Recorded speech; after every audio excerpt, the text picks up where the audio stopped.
Hi everyone, I'm Shelly and you're watching There's No Place Like Home. First of all, I just want to say that if you hear a lot of background TV, that is my neighbor. They don't seem to have boundaries in how loud to turn up their TV when they share a wall with someone. So unfortunately, this is something that I deal with every day and it's hard to make a video when it's quiet anymore, so I'm just going to do it now. So anyway, a while back, actually, it must have been at least 2 years ago, I covered this story of how Senator at the time, Kamala Harris, introduced a bill to lengthen the school day by 3 hours. And I really was just talking about the whole agenda of the left to have cradle to grave schooling for the children. And this hasn't changed at all. In fact, what has now happened, I saw coming, from a mile away. I have been preaching on this for years that this was going to happen. That the entire function of government schooling, yes, not public education, but government schooling, is to indoctrinate your children into the ideology that they want the populace to possess, an ideology of people who are going to go along with whatever the particular narrative is, people who cannot think for themselves, people who have been brainwashed.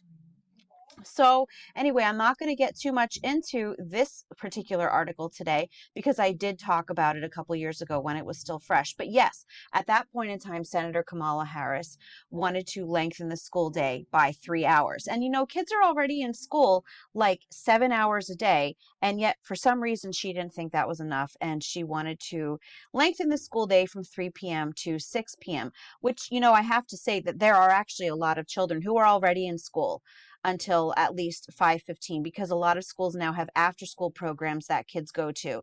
And unfortunately, a lot of parents will use those at like a daycare for their kids. And they will just sign their kids up for anything that the school has after school. And unfortunately, a lot of kids are not even at home more than, a couple hours a day because they spend most of their day in school. So now what is happening is we have President Biden. And it says here, Biden touts ambitious birth to college education plan as way to compete with the rest of the world. Now, I'm going to say right away that it's not really birth to college at this point in time. He's talking about expanding preschool and then 2 free years of college. So it's not really birth, but trust me, that is their end goal, is birth to college. Anyway, so it says here, in his first address to Congress Wednesday night, President Joe Biden highlighted his American Family Plan, saying that 4 additional years of public education, 2 in preschool and 2 in community college, are necessary to compete with the rest of the world in the 21st century.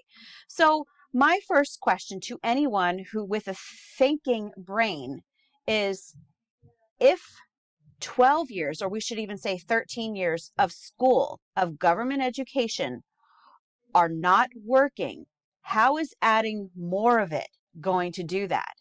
Well, I'll tell you, it's not going to add any academics. What it is going to do is it is going to give more of that indoctrination time. They need to get as much of that time in. Think of Brave New World, where children are bred in factories and they are programmed from infanthood. And that is really what I believe to be, what they have in mind eventually. The research shows that when a young child goes to school, not daycare, they are far more likely to graduate from high school and go on to college, he said. I would like to know where this research came from, because the research that I have done shows that children who attend preschool may show an advantage in the early years of school, like kindergarten, first, second grade, but by third grade, there is no distinguishable difference between children who went to preschool and who did not go to preschool. Again, by third grade, you can't tell the difference. The one difference, though, that there is that children who attended preschool tend to have more behavioral problems. So there is that. And I will link to that study in the description box because there was no link to a study here for what he claimed. And I also have to say that it says that when a young child goes to school, not daycare. Well, first of all, we all know that school is just government daycare. But we also I have to say that Most daycares are set up like schools nowadays. They're not just places where children play and have friends and are taken care of while their parents are working. No, daycares really are basically preschools now. Even for like 1 and 2 year olds, there are programs, curriculums that they follow. So no, that is not even true. What he is saying there, because daycares really are like schools now, and I find that sad. I find that they are pushing children too early when they're not developmentally ready. But again, it feeds right into what they want. So anyway, the president didn't report whether he had met his goal of reopening the majority of K-8 schools within his first 100 days. But Republican Senator Tim Scott of South Carolina, who gave the rebuttal, touched on the topic, calling school closures the clearest case for school choice in our lifetimes. Our public schools should have reopened months ago, he said. Other countries did. Private and religious schools did. Science has shown for months that schools are safe. Now, I was not able to find the original article that I read about this, but the original article that I read, they were actually blaming school closures for why children are so far behind, which makes sense. But to me, attempting to tack on 4 additional years of free schooling, which is what they're calling it, because of something that they did, okay? They decided to close the schools. Yet what they're doing is, in essence, punishing children for doing poorly now that some of their schools are reopened. And they're saying, oh, you know what? Our schools are failing. Oh, they're failing. So we need 4 more years. Why are they failing? Well, first of all, I will say they're not really failing. Those of us in the know that schools are not failing. They're failing what the public thinks of as school. The public is assuming that children are going to learn how to read and write and spell, but that's not what's going on in schools. The true agenda of schools, again, is to shape an obedient populace. And they're actually doing really excellently at that. And we can see that just from looking around us. But again, I just think that it's hilarious that they're using the school closures, something that they did, as evidence that the schools are, kids need more time in school. Well, maybe they just needed that year that they didn't have school, and maybe not add 4 more years for every single child for the rest of their life. And another thing that they were also talking about in that article is that, I know I'm just kind of like thinking in this one, I'm not showing you a whole lot, but this is just me kind of brainstorming. But they were also talking about the unemployment and how people need more schooling because the unemployment was at an all-time high the past 2 years. So that is more proof that they need more education. They need those 4 more years of education. Again, I will say, why was why was unemployment at its all-time high in the past 2 years? I'm willing to say that there are two reasons. First of all, because their businesses were shut down. And second of all, because they were paid to stay at home, and a lot of people were paid more on unemployment benefits than they ever made when they were working. So maybe that is why unemployment was so high and had nothing to do with people needing 4 more years of school. And anyway, so I'm just going to segue into this now. So now we have this opinion piece, and it is strictly opinion, in the Washington Post. And it says, parents claim they have the right to shape their kids' school curriculum. They don't. Oh, really? So first of all, what I want to say is we're going to look right down here at who wrote this article.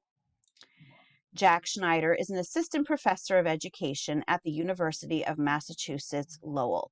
He is co-author of A Wolf at the Schoolhouse Door, The Dismantling of Public Education and the Future of School. And then there was a co-author too, who also was a co-author of the same book, Jennifer Berkshire, who is a freelance journalist. So it is written by an assistant professor of education. And we know what goes on at these universities. They are indoctrination central. And of course, he is not going to want parents to have a say in the curriculum at their kids' schools, because that would go against everything that he is probably teaching them where he is. So let me just see here. It says, given this frenzy, one might reasonably conclude that radicals are out to curtail the established rights that Americans have over the educational sphere. Yet what's actually radical here is the assertion of parental powers that have never previously existed. This is not to say that parents should have no influence over how their children are taught, but common law and case law in the United States have long supported the idea that education should prepare young people to think for themselves. That is so laughable when you look at what is going on in these schools and universities, even if that runs counter to the wishes of parents. So, yes, they're claiming that they're teaching children to think for themselves. But we know when we see, case after case of children being punished or being given lower grades for having opposing viewpoints from their teacher, we know that they are not being taught to think for themselves. And so it says here, in the words of legal scholar Jeff Schulman, this effort may well divide child from parent, not because socialist educators want to indoctrinate children, but because learning to think for oneself is what children do. And again, no, what he basically did was he twisted everything around, because this is exactly what is happening. This is exactly what is happening. And no, children are not learning to think for themselves. They are being programmed. So further down here, let me see. When do the interests of parents and children diverge? Generally, it occurs when a parent's desire to inculcate a particular worldview denies the child exposure to other ideas and values that an independent young person might wish to embrace or at least entertain. My friends, that is exactly what is happening in these government schools. They are not being given all of the worldviews. They are being given the narrative worldview, and they are being taught to scoff at the traditional worldview that a lot of parents really do believe in. And I will say that when a parent is teaching their child their own worldview, that is not indoctrination, that is parenting. And that is a parent's right to bring their child up in their own value system. It is not up to the school to teach children their values. It is up to the school to teach children how to read and write and do math. And everything beyond that, if these schools were truly about academics, they would leave to the parents. But we know that's not the case. The case is that they want your children and they're not hiding it. That's all that I have for you today. If you like this video, give it a thumbs up. If you haven't subscribed yet and would like to hear more of what I have to say, I would love if you would do that. If you have any questions or comments, you can leave one either here or over on Instagram. And if you like my work and would like to check out my Patreon page, I will leave a link in the description box for that as well. And I hope you have a great day.